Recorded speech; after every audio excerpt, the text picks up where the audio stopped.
백만장자는 끔찍한 사고로 죽었지만 그의 쌍둥이 자매가 그에게 기적을 가져다 주었습니다. 만약 당신이 단 7살의 나이에 어른이 되어야 한다면 어떨까요? 만약 당신이 지켜야 할 세상이 당신을 배신하고 당신의 유일한 희망이 다른 사람들을 구하다 죽은 영웅, 아버지를 기억하는 것이라면 어떨까요?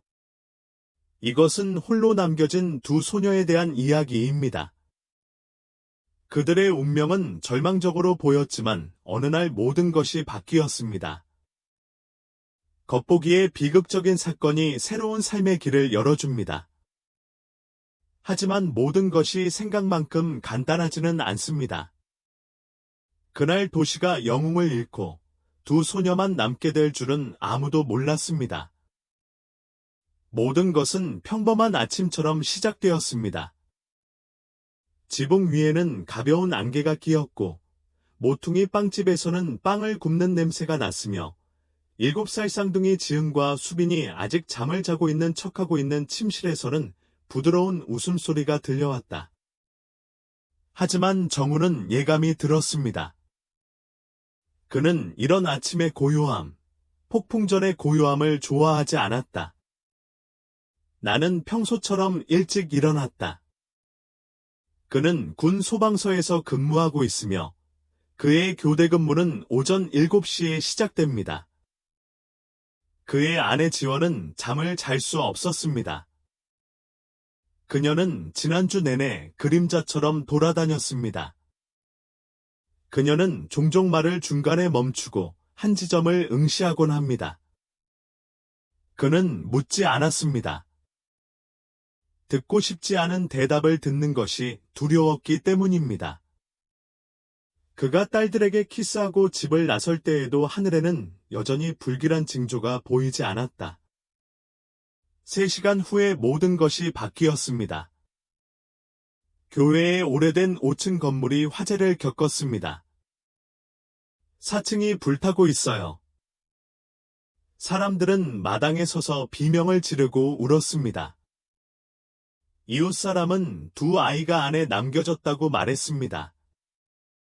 정우 명령이 없다. 그는 먼저 안으로 서둘러 들어갔다. 그가 무전으로 전한 마지막 말은 찾았어. 꼭 끌어내릴 거야. 였습니다. 그는 그것들을 꺼냈다. 소년과 소녀는 살아있습니다. 소방관들은 분산되어 물을 공급했습니다. 창문 밖으로 불길이 치솟았다. 하지만 어느 순간 천장이 무너졌고 정우는 다시는 보이지 않았습니다. 지혜는 2시간 후에 그의 죽음을 알게 되었다. 경찰서에서 그녀는 남편의 개인 소지품이 담긴 상자를 받았습니다. 시계, 딸들의 타버린 팔찌, 그리고 아빠 제로인 지은이 휘갈겨 쓴 글이 가득 담긴 공책이었습니다. 젤은 아무 말도 하지 않고 마치 답이 적힌 노트를 바라보더니 떠났다. 아무도 그녀의 실종을 즉시 알아차리지 못했습니다. 소녀들은 이웃집에 머물렀지만 다음날 보호기관이 도착했습니다. 지혜 하루나 일주일 후에도 돌아오지 않음. 이것이 지은과 수빈이 시스템에 들어온 방법입니다. 그 대피소의 이름은 레이예요. 그 이름은 안에서 무슨 일이 일어나고 있는지와는 아무런 상관이 없었습니다. 차갑고 축축하고 비명 소리였습니다. 그들은 그들을 분리하려고 했지만 그들은 저항했습니다. 그들은 함께 있기 위해 코트 밑에 바닥에서 잠을 자야 했습니다. 고아원의 큰 아이들은 잔인했습니다. 수빈은 빵을 주지 않아 구타당한 적이 있다. 애무는 불복종으로 인해 찬장에 갇혔습니다. 선생님은 키가 크고 얼굴에 씁쓸한 표정을 짓고 있는 여자였는데 계속해서 내 엄마가 집을 나갔어. 이제 아무도 너를 원하지 않아 어라고 말했습니다. 이것이 끓는 점이 되었다. 토요일 밤이 되자 소녀들은 탈출했습니다. 그들은 밤새도록 걸었다. 먼저 보도를 따라가다가 그 다음에는 연석을 따라가세요. 아버지의 말씀이 떠올랐습니다. 어둠을 두려워하지 마라. 너희가 함께라면 어둠도 너를 두려워한다. 그들은 낮에는 숨어있고 밤에 걷습니다. 배고픔이 참을 수 없게 되었다. 그들은 벤치에 쿠키 한 봉지를 놓아둔 지나가던 사람 덕분에 구조되었습니다. 서연은 그것이 아버지의 신호라고 말했다. 그리하여 그들의 새로운 삶이 시작되었습니다. 집도 없고 가족도 없지만 서로에게는 흔들리지 않는 힘이 있습니다. 때로는 그들은 공원에서 그네 뒤에 숨어서, 때로는 다리 아래에서 밤을 지냈습니다. 건설 현장에 도착하자 경비원은 그들이 다음날 아침에 떠난다는 약속을 받고 머물도록 허락합니다. 그들은 울지 않습니다. 아빠는 울지 않아요. 우리도 울지 않을 거예요. 지은이가 말했다. 하지만 어느 날 버려진 창고 창문으로 유난히 강한 바람이 불어오자 수빈은 더 이상 참을 수 없어 그곳을 떠났다. 엄마는 어때요? 우리가 직접 할게요. 지은이 말을 가로채며 그것으로 충분했다. 그들은 거리에서 오래된 담요, 골판지 조각, 옷 등 물건을 모으기 시작했습니다. 그들은 손전등을 발견했는데 아직도 작동했습니다. 그는 불이 되었고 그들의 상징이 되었습니다. 아버지는 늘 빛이 있는 곳에 길이 있다고 말씀하시곤 했습니다. 매일 저녁 그들은 마치 모든 것이 괜찮은 것처럼 서로 이야기를 나누었습니다. 지은은 아버지가 가르쳐준 붕대 감는 법을 따라했다. 수빈 주방에서 소방대 놀이를 했던 걸 기억나. 이런 게임이 그들의 학교가 되었습니다. 그들은 출혈을 멈추는 방법, 지하실에 있는 사람을 구출하는 방법, 당황하지 않는 방법을 알고 있습니다.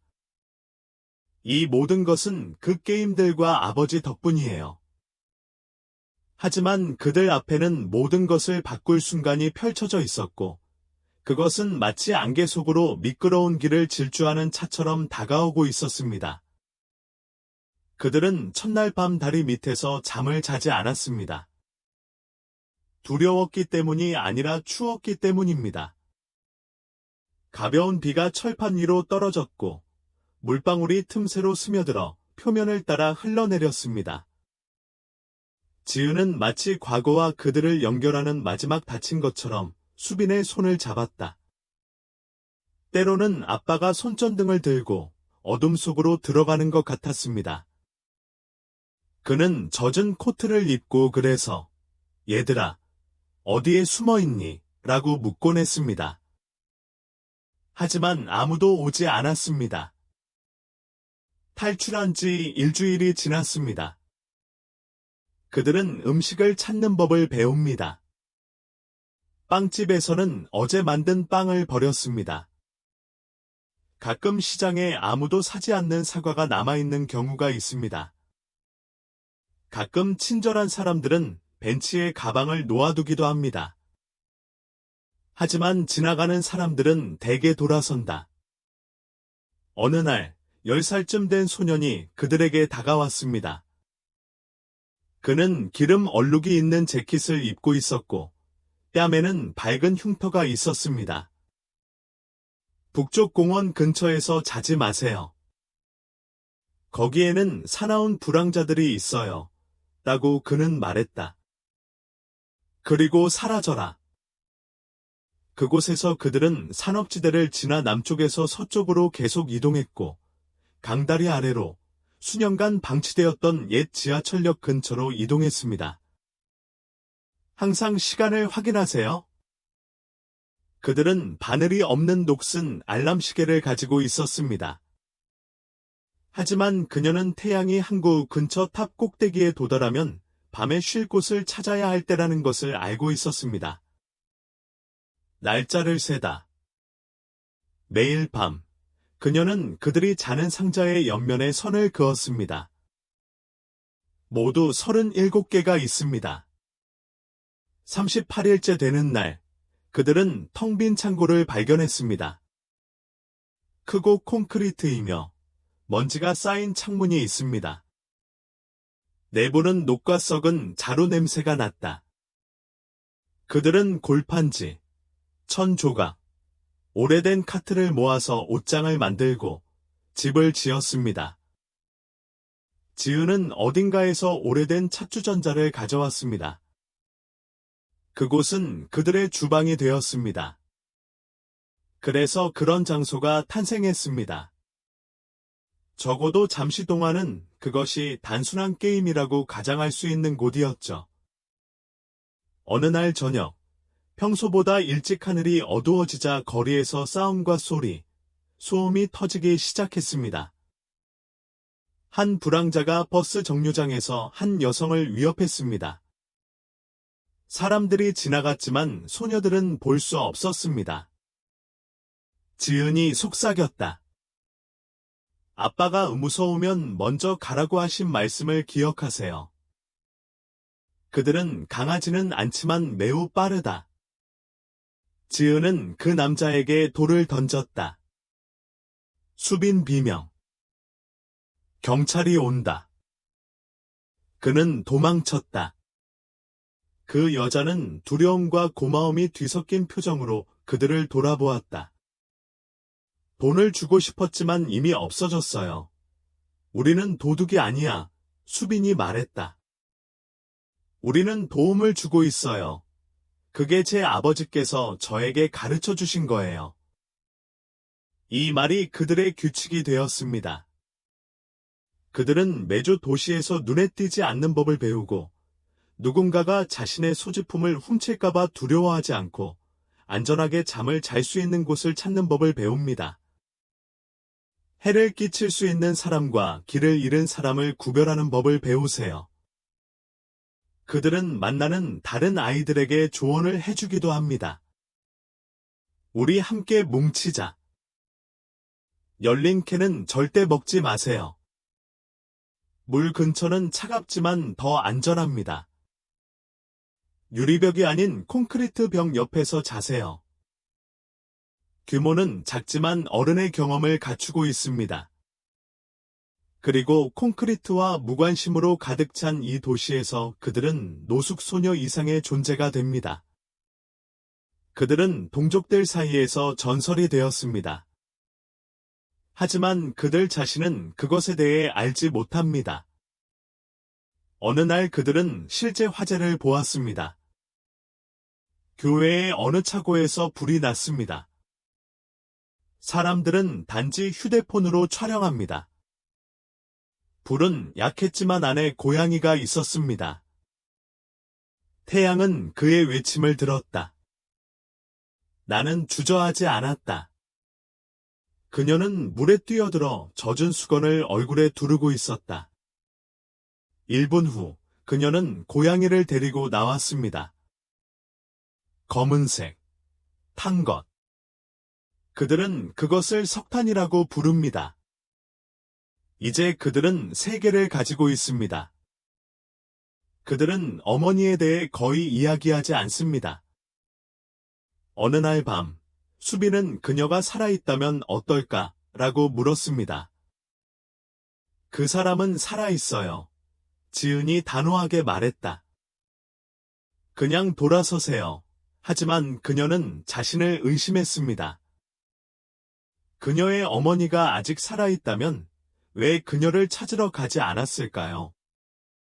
탈출한 지 50일째 되는 날, 그들은 다른 지역, 도시의 상업지구 근처에 있는 것을 발견했습니다. 그곳의 유리 건물은 햇빛을 반사했고, 거리는 마치 다른 세계에서 온 것 같았습니다. 부유한 사람들, 비싼 차들, 커피와 향수의 강한 냄새가 났습니다. 그들은 우연히 운하를 건너 도망친 고양이를 쫓다가 그곳에 있었습니다. 바로 그곳, 그 교차로에서 모든 것을 바꿔놓은 일이 일어났습니다. 튜브가 둔탁한 소리를 내며 기둥에 부딪혔다. 소음, 타이어 삐걱거리는 소리, 그리고 고요함만이 남았다. 차는 거에 즉시 불이 붙었습니다. 지나가던 사람들이 멈춰 섰지만 아무도 다가오지 않았습니다. 지은이 수빈을 밀어낸다. 거기에 한 남자가 있었는데 그는 움직이지 않았어요. 그들은 달려갔다. 안에 남자가 있어요. 얼굴은 피투성이이고 의식을 잃었다. 안전벨트가 끼었어요. 나는 무엇을 해야 할지 알아요. 그녀는 창문을 통해 올라갔다. 유리가 그녀의 손을 베었지만 그녀는 멈추지 않았습니다. 아빠는 고통이 포기할 이유가 되어서는 안 된다고 가르쳐 주셨습니다. 그녀는 벨트를 풀고 남자를 끌어냈다. 이때 수빈은 그의 옆에 무릎을 꿇고 그의 맥박을 확인했다. 그는 약해요. 숨을 참으세요. 그녀가 속삭였다. 아빠가 엄마에게 보여준 걸 기억나. 그리고 가슴 압박을 시작하세요. 숨을 들이마시세요. 그녀는 다시 흔들렸고 손이 떨렸지만 멈추지 않았습니다. 진영은 머리를 감싸고 갑자기 기침을 했다. 그 남자는 몸을 움직였다. 사이렌, 구급차, 소방차 등 모든 것이 제가 어렸을 때와 똑같았습니다. 이제야 그들은 영웅처럼 행동합니다.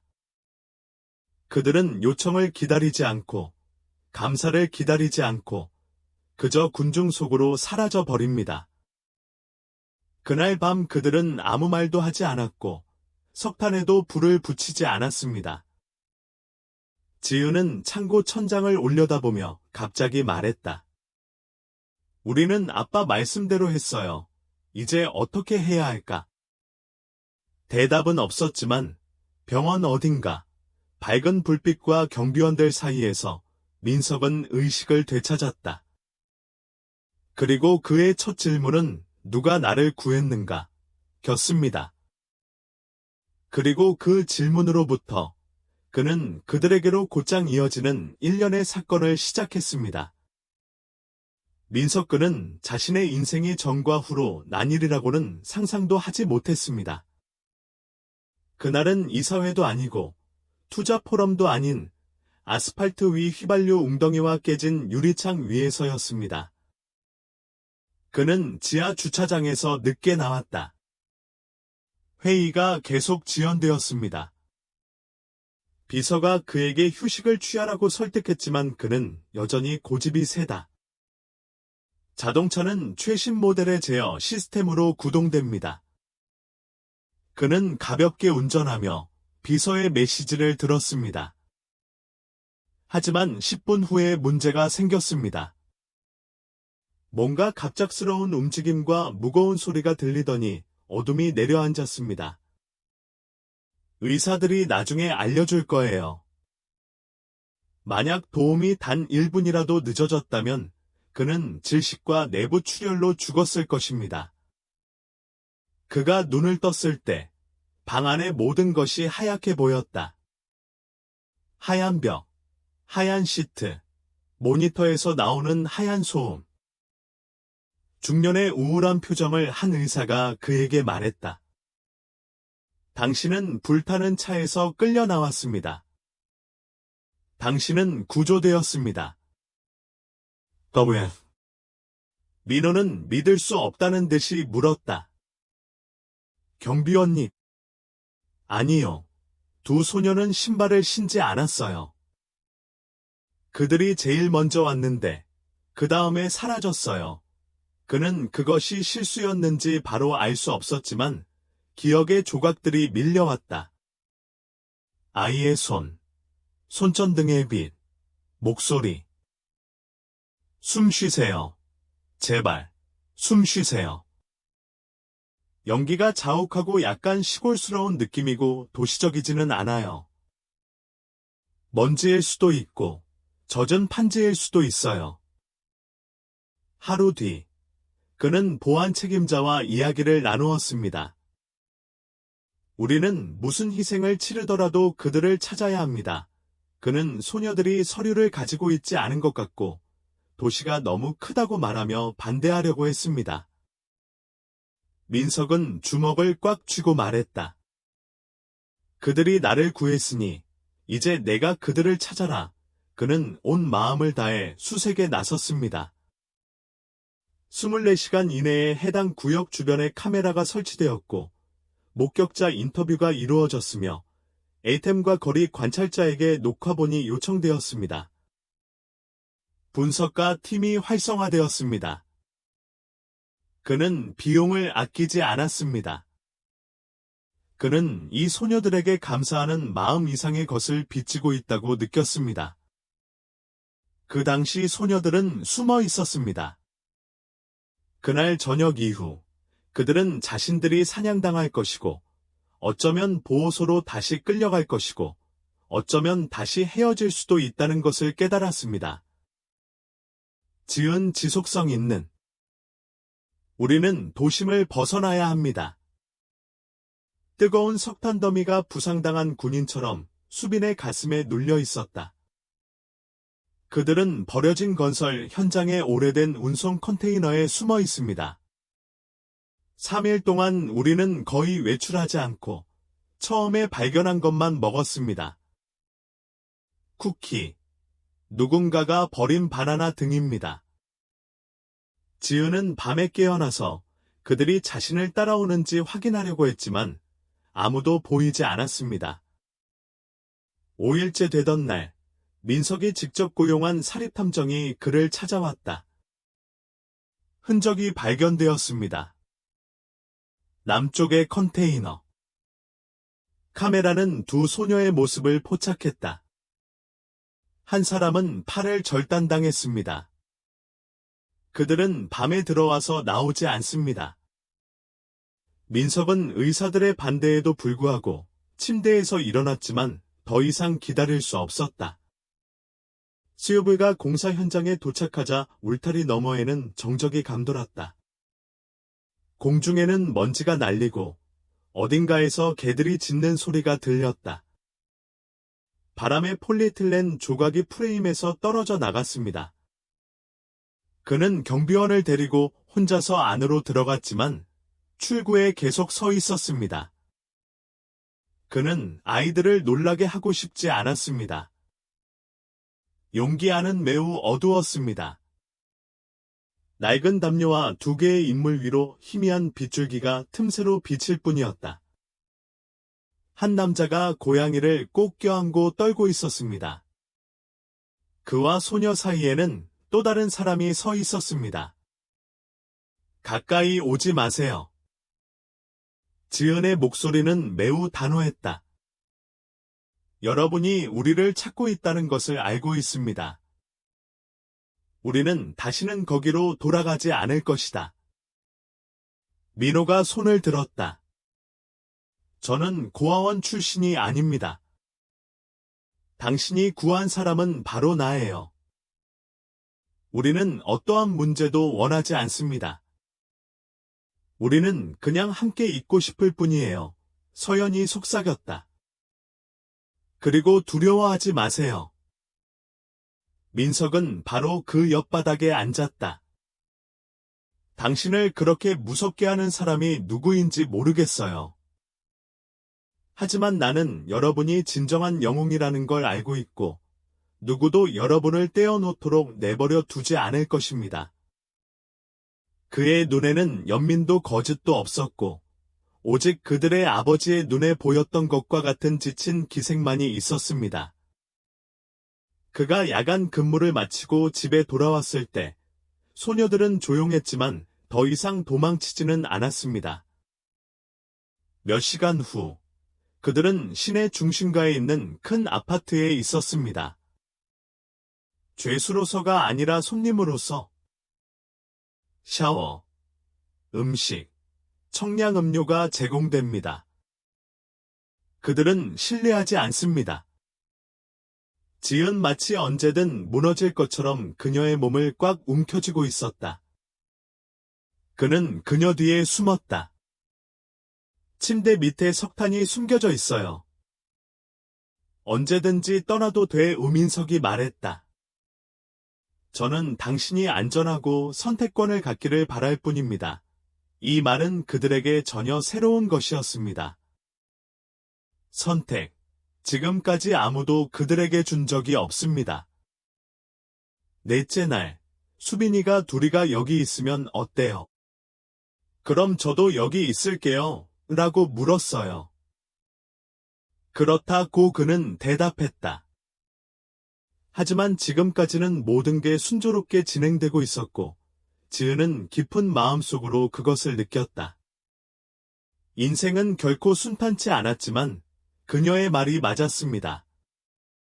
일주일 후, 한 여성이 그들의 집에 찾아왔습니다. 그녀의 눈은 빨갛고, 얼굴은 피곤했으며, 손은 떨리고 있었습니다. 그녀는 경비원을 바라보며 말했다. 나는 지혜롭다. 저는 제 딸들을 찾고 있어요. 저는 그들의 엄마예요. 그녀는 문간에 서 있었습니다. 마치 논리의 법칙에 반하여 죽은 기억이 되돌아온 것 같았습니다. 오랫동안 기억 속에 묻혀있던, 낡고 지친 사진 속에만 남아있던, 꿰뚫어 볼 수 있는 눈을 가진 지혜가 이제는 그곳에 서서 떨면서 기다리는 진짜 사람이 되었습니다. 처음에 민석은 그녀를 알아보지 못했다. 그는 누구든지 올 것으로 예상했습니다. 아동보호 담당자, 언론인, 심지어 사기꾼까지도요. 하지만 이 얼굴은 그렇지 않아요. 그는 스스로 문을 열었다. 누구세요? 나는 그녀의 목소리가 떨리는 것을 들었다. 저는 지은과 수빈의 엄마입니다. 그 말은 물에 빠진 돌멩이처럼 아무 소리도 들리지 않았습니다. 민석은 그녀를 오랫동안 바라보더니 부드럽게 말했다. 여기서 기다려. 그는 순진하지 않았습니다.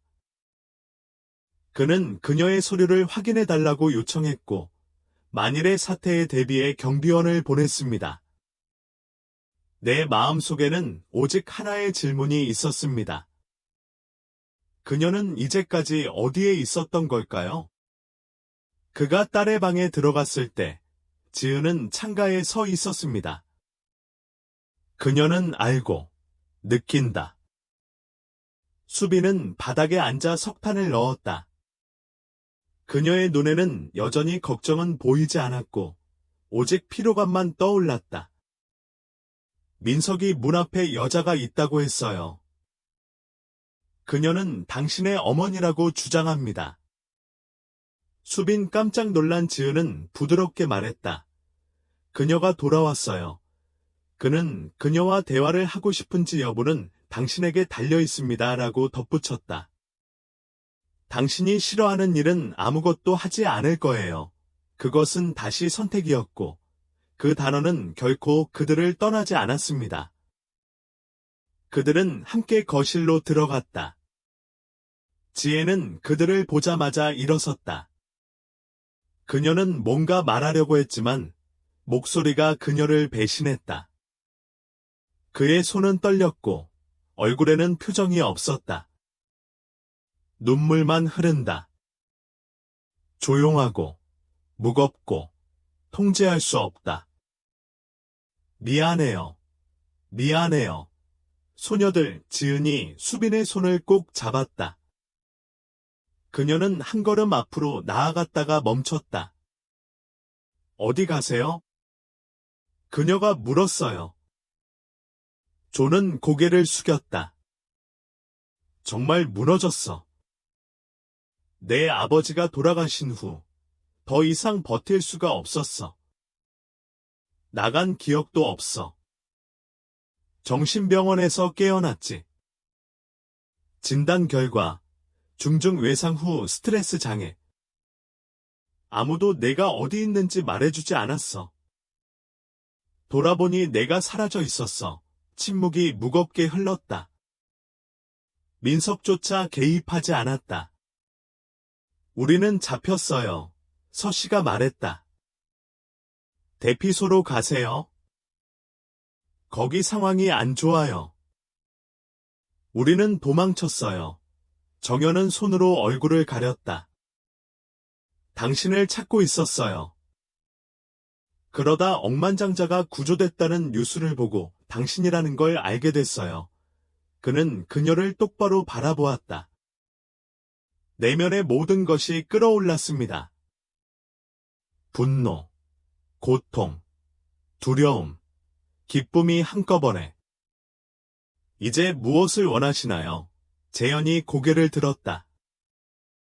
눈은 젖어 있지만 맑다. 당신을 빼앗으려는 것도, 억지로 되돌리려는 것도 아니고, 그저 당신이 어떤지 보고, 알고, 지금 모든 게 그리워요. 당신이 허락한다면 가까이 있고 싶다고 말하고 싶어요. 민석은 그들을 다른 방으로 데려가서 시간을 주었다. 그들은 오랫동안 서로 이야기를 나누었습니다. 수빈 아직도 울음을 참으며 다마 정말 아픈 걸까? 수빈이 말했다.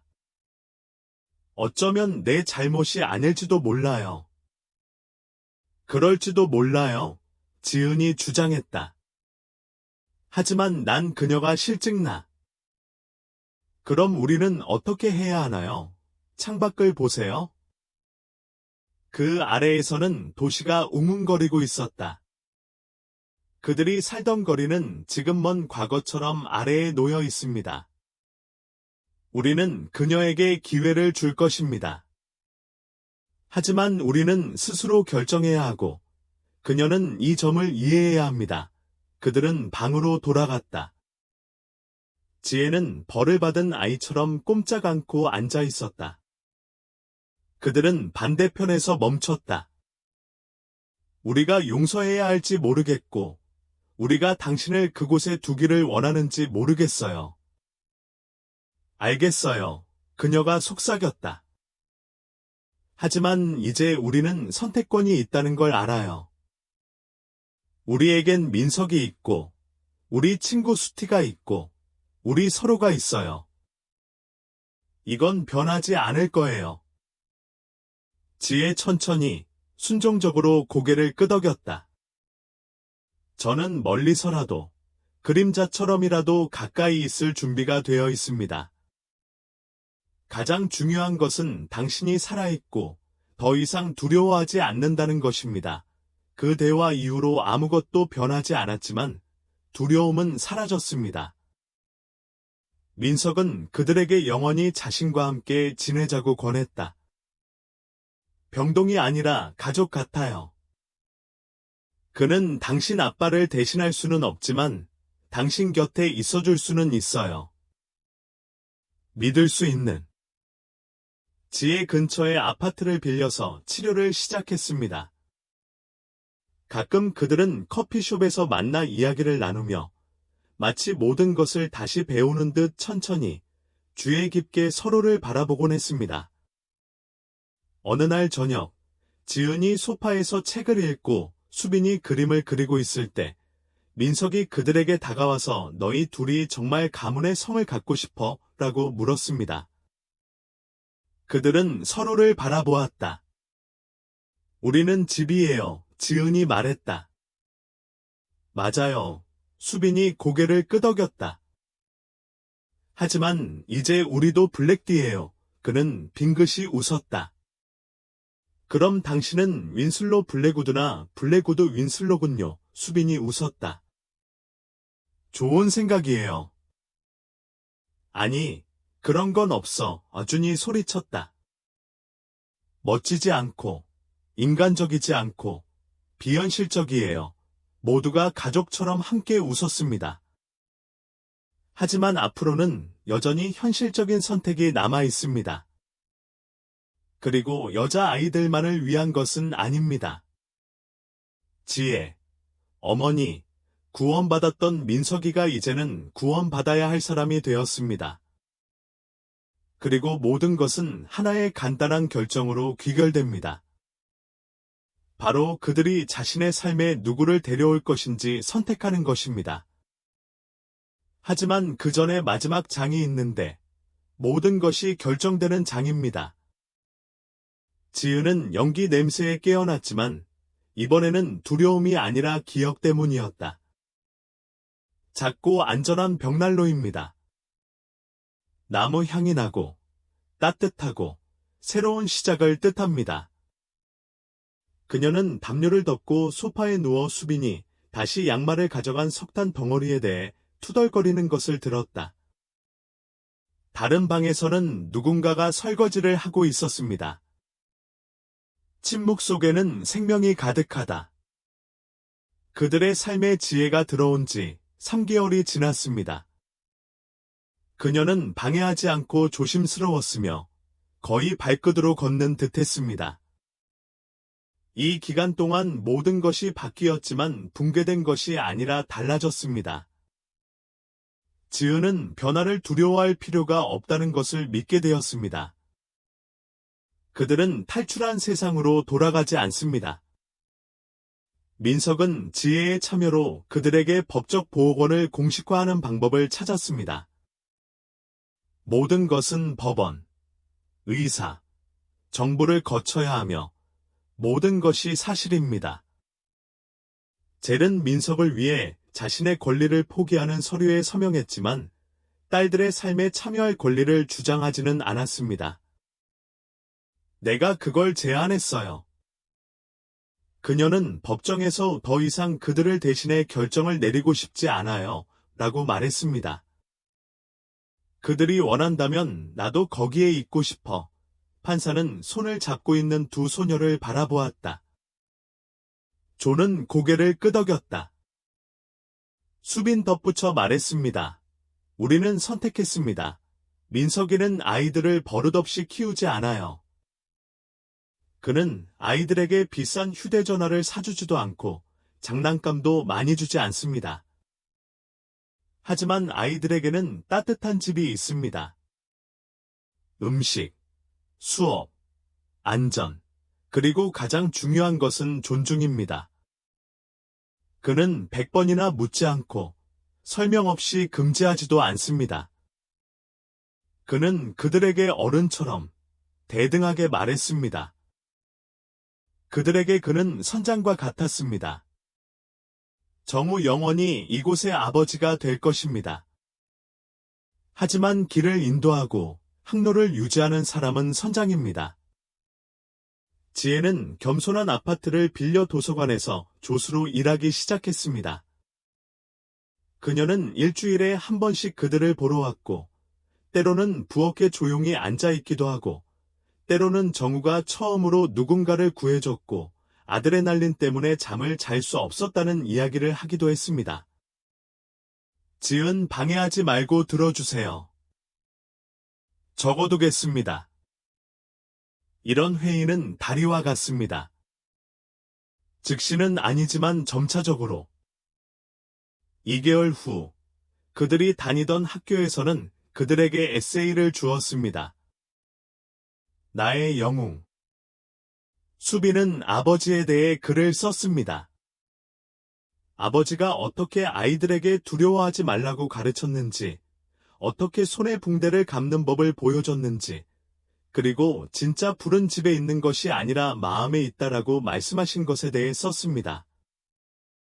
지은 차에서 한 남자를 끌어낸 날, 그들이 이긴 두려움, 영웅이란 두려워하지 않는 사람이 아니라 두려울 때에도 계속 전진하는 사람이라는 내용으로 글을 썼습니다. 선생님은 읽으면서 울먹였다. 민석이가 중간에 조용히 광고도 없이 프로젝트를 시작했어요. 에마와 수빈이 자란 옛 고아원 건물을 사서 개조하고 시스템을 바꿨어요. 이제 입구에는 사랑의 집, 아무도 분리되지 않는 곳이라는 표지판이 있었습니다. 그는 이 이름을 가져야 한다고 주장했다. 그는 이곳은 보호소가 아닙니다. 라고 말하며 아이들이 떠나기 전까지 안전하게 지낼 수 있는 임시 거주지이며 아이들이 자신이 소중하다는 것을 알게 될 곳입니다. 라고 덧붙였습니다. 지은과 수빈이 도와주었고 어떤 사람은 아이디어를 내기도 했고 어떤 사람은 벽에 그림을 그리기도 했습니다. 도서관. 모든 사람이 자신의 역할을 다합니다. 어느 날 저녁, 그 계절에 첫눈이 내리자 세 사람은 벽난로 옆에 앉았습니다. 정우가 차를 마시러 왔는데 정우의 무릎 위에 석탄 조각이 올라왔다. 침묵이 흘렀습니다. 진실되고 따뜻하고 친숙했습니다. 수빈은 우리는 더 이상 두렵지 않아요 라고 말했다. 지은은 이제 우리는 서로만 있는 게 아니잖아요 라고 덧붙였다. 우리가 당신을 가지고 있어요. 그녀는 정연을 바라보았다. 당신은요? 그녀는 민에게로 돌아섰다. 기억을 통해 우리는 모든 것을 기억합니다. 민은 고개를 끄덕였다. 이들은 혈연으로 맺어진 것이 아니라 불로 맺어진 가족으로 어둠이 찾아온 뒤에도 그 근처에 있는 사람들이다. 그날 밤 그들은 정우의 꿈을 꾸었습니다. 그는 낡은 소방관 제복을 입고 서서 아무 말도 하지 않고 그저 고개를 끄덕이며 바라보며 미소 짓고 있었습니다. 마치 그들이 처음 굴뚝에서 병아리를 구출했을 때와 같았습니다. 고개를 끄덕이며 자랑스러워요. 그리고 그들은 그가 모든 것을 보고 항상 거기에 있다는 것을 알고 있습니다.